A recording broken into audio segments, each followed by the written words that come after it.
offense's pass rush is the one thing that can wreck a game, anywhere, against anybody.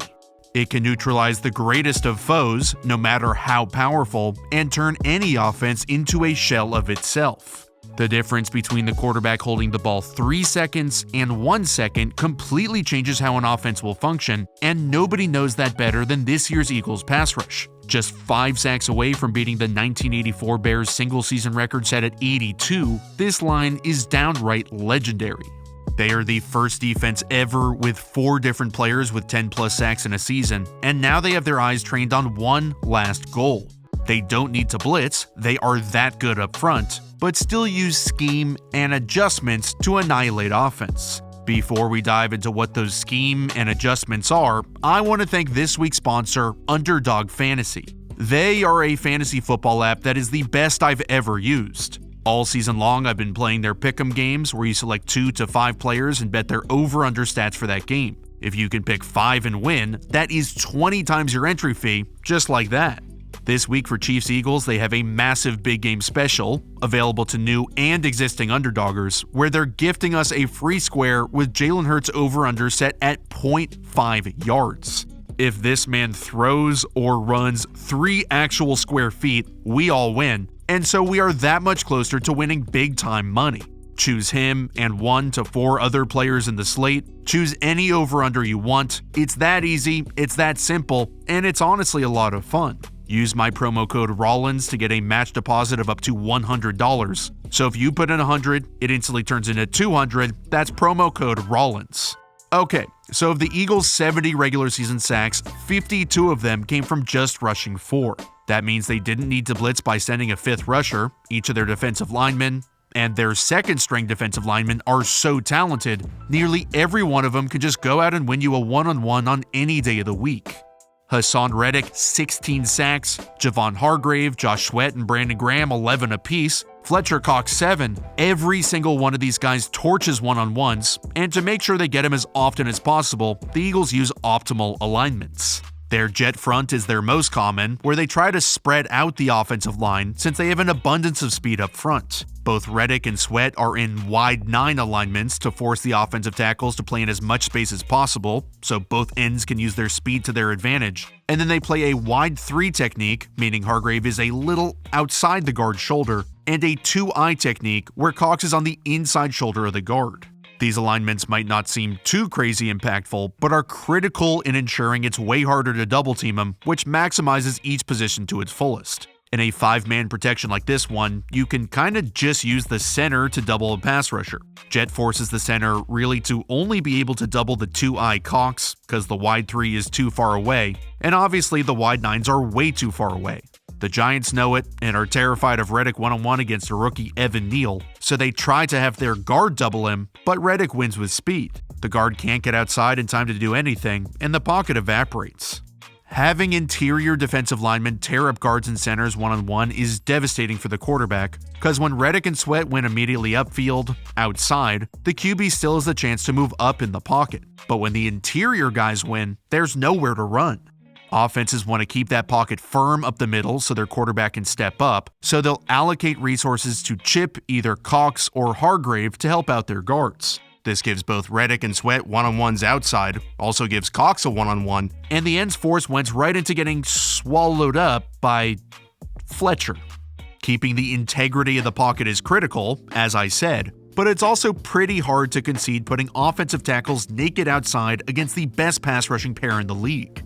Reddick and Sweat each bring their own unique abilities to the position, and each has a diverse arsenal of moves to shred through offensive linemen. When teams start using chip help outside to neutralize them, that's where scheme comes in, where the Eagles can waste that extra help. They love using tech stunts, which is where Cox attacks upfield to capture the attention of the guard and tackle, so Reddick can jump back inside and leave the chip help in the dust. The concept is really targeting the right guard here, hoping he gets hyper-focused on Cox. He actually does a good job, but once again the rookie Evan Neal shows his inexperience, should actually be setting inside of Reddick because he has chip help outside, and he is coached well because he's using his drag hand to feel if Cox is coming, but he doesn't play it right and Fletch flies up the field.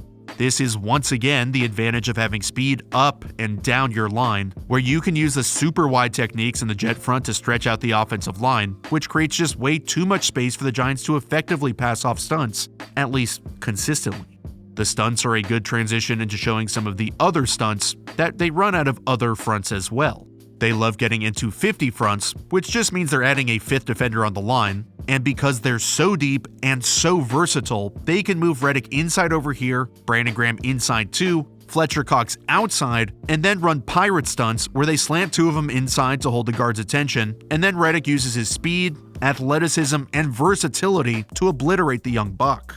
These 50 fronts help him limit the amount of protections that offenses can use, since they now can't slide the center with him covered up. When they see Dallas is going to use 5-0 protections against these fronts, which is pretty much just man-on-man protection, the very next play, even though Dallas is widening out Reddick and Sweat with formation, the Eagles can manipulate that man protection by running, you guessed it, tech stunts, where Cox attacks the outside shoulder of the guard to hold him, and Reddick flies in untouched. The key to this Eagles defensive line stunt, and their line as a whole, is having each pass rusher be incredibly dangerous on their own. Watch how future Hall of Famer Zach Martin, who has seen a bazillion stunts in his career, is fully invested in stopping Fletch, even though he's supposed to pass him off. The 50 fronts can also come from a couple of other looks where they can put a linebacker like Kaiser White over the center to hold him, then drop him out, and by doing so can scheme free runners. Here is the super wide 3 technique, and here the 2-eye. With 5 linemen, the Cowboys use jet protection, where they zone slide to one side in case there's a stunt or something, which also implies they don't really think White is coming. A few minutes later, it's an I know that you know that I know situation where the Cowboys think they're outsmarting the Eagles, but they really aren't. They put White on the line again, which makes the Cowboys think, okay, they want us to again slide to White, so they're gonna blitz TJ Edwards and gash us, so let's call their bluff and slide towards Edwards. And they're right. White drops out, Edwards blitzes the B gap, but the Eagles outsmart him and overload it. They drop off the end just to bring 5, they bring an extra corner, 4 strong, and get a free runner. They don't blitz often at all, because they don't have to with their front 4, but this type of ability to scheme free runners shows they understand how to scheme to manipulate protections. Like any great pass rush, the defensive coordinator needs to understand how to manipulate the passing game as well, and that's exactly what Jonathan Gannon can do. Of the Eagles' 70 sacks, I charted 11% of them as coverage sacks, where the defensive line doesn't necessarily win right away, but nobody is open. They played a lot of 2-high safety coverages this year, which helped them pass off routes. They are one of the best coached teams when it comes to pattern matching against offensive concepts, like here against a typical play-action design in post-basic. Even against 2-high, it's really hard to cut the basic since he can run away from the 2-high safety if he doesn't cut him quick, and if the opposite side safety cuts him, the post comes wide open. But at the snap, both safeties literally turn to the opposite side receiver, which helps create leverage on both routes, and Dalton has to hold the ball, and we get a coverage sack. Gannon has installed some aggressive coverage concepts as well to pair with his vicious defensive line. The Eagles' corners can play a little more aggressive as well, knowing that instead of 3 seconds, the quarterback's getting preyed on quick. This looks like a 2-high safety shell, but the Eagles love dropping a safety way deep into cover 3. With the other 2 guarding the hooks and coming from depth, it's hard for Vanilla Vic to know if this search route is open or not. James Bradbury knows he can be super aggressive with this pass rush, and will get burned because of it, but it doesn't matter because this defensive front is that good. The Washington whatevers tried to take advantage of the Eagles' cornerbacks' aggression by using 7-man protection and running a fake dagger concept, but by leaving anybody on this line one-on-one, you can't win, plus Darius Slay puts the straps on him. The last thing I want to touch on is just for us all to take a second to marvel at Hassan Reddick's glow-up. Dude has put together an incredible season where he's able to win with so many different moves. He excels at using hand counters to flesh out offensive linemen's arms so that he can swat them away, then dip around the edge. Plus he can also use power, but this one particular play really jumped out at me. Landon Young is terrified of getting his hands swiped away again, he's leaving them nice and low, so Reddick takes it to him and gets his hands right into his pads. Typically this is a massive W for him, but when Young re-anchors and kind of locks out, he has to quickly go to his counter. He uses sheer power to yank him down, so nice, another W, but look at the angle he now has to beat. Dalton is doing a good job of keeping the pocket firm with a concise short drop. even steps up, but look at Reddick's insane bend around the edge to finish and make the play. The Philadelphia Eagles pass rush is one of the greatest we've ever seen, and with 5 sacks on Super Bowl Sunday, something they've done a whopping 8 times this year, they will make history.